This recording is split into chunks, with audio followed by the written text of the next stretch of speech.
這絕對是樂高2025年度最有新意的科技組套裝之一。設計師通過巧妙的機械聯動設計，包括隱藏漂移輪的加入，還有前後輪的轉速差，完美的還原出了賽車在高速漂移時的狀態。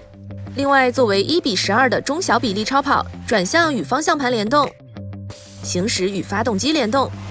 以及前後獨立懸架等等這些功能呢，不僅僅是做到了功能下放，在外觀完成度方面，相對於一些更大比例的超跑，反而是有了进一步的提升。所以通過本期視頻，我們就來詳細的看一下这款樂高42210日產 Skyline GT2的具體表現。先看包裝，彩盒仍然是18加套裝一貫的設計風格。左上角可以看到速度與激情2的標誌以及原型車型號，1:12的模型比例被放在了彩盒的背面。另外，在側後方視角圖裡還專門展示了副駕駛座的幾個氣瓶。下面則是這款賽車標誌性的漂移功能的圖示介紹。樂高這幾年科技面板逐漸小型化，同時搭建越來越精細的趨勢呢，在這款套裝的零件數上也是有所體現。雖然是1:12的套裝，但是在零件数方面卻已經接近了1:10比例的42096保時捷911的1580片，達到了1410片。那所有的零件一共是分成了8個大步驟分包，平均每個大步驟只有176片零件。拼搭手冊對於這個級別的套裝來說還是非常厚的。在開篇做了6頁的彩圖，對電影中的積木原型以及積木的設計做了一些簡單的介紹。總部數一共是有411部，部均3.4片零件，屬於非常細緻的分布設計。那貼紙呢是有像這樣的一大張。在新零件方面，包括編號為6615的4單位球形萬向節連接件，目前只在這一款套裝上出現過。編號為6607的43毫米輪毂輻條，暫時也是屬於獨佔零件。另外還有7244小孔與十字軸連接件，以及6610 4單位球頭連接件等新零件，以及還有5997、7101等幾個稍微早一點的新零件。那除了這些新零件以外，編號為2509的2個輪眉呢，在這款套裝裡則是採用了印刷工藝。好啦，那麼下面我們來看一下內部設計。在後懸架這裡，我們可以看到一個比較特別的設計。發動機動力從主傳動軸過來，在最終到達後差速器之前，會經過一組12:20的齒輪組，並且其中20齒齒輪呢是一枚離合齒輪，所以可以通過操作動力傳輸環來選擇打開或者關閉後懸架動力。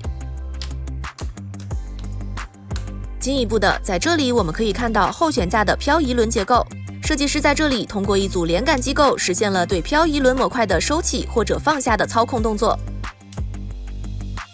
對應的，當漂移輪放下來的時候，連桿也會驅動動力傳輸環向前連接離合齒輪，從而啟動賽車的4驅模式，同時也是漂移模式。在懸架方面，後懸架採用的是一個比較普通的雙叉臂懸架方案，不過對於1:12的小比例科技組跑車來說，這已經是一個功能下放的設計點了。這裡可以看到前後輪轉速差的設計原理。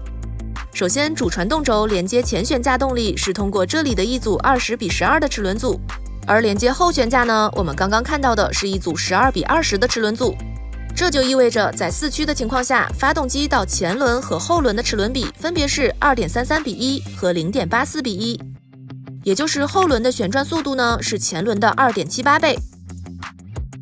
另外，我們在通往後懸架的主傳動軸上可以看到一枚離合器，那它的作用呢是為了避免在後輪着地的情況下，因為前後輪的轉速差可能發生的打齒的問題，所以確實是一個非常巧妙的設計。再看手動轉向聯動結構，動力從車頂下來以後，先後經過一組20:16和一組12:12的齒輪組以後，然後向前傳輸並連接後續的轉向結構。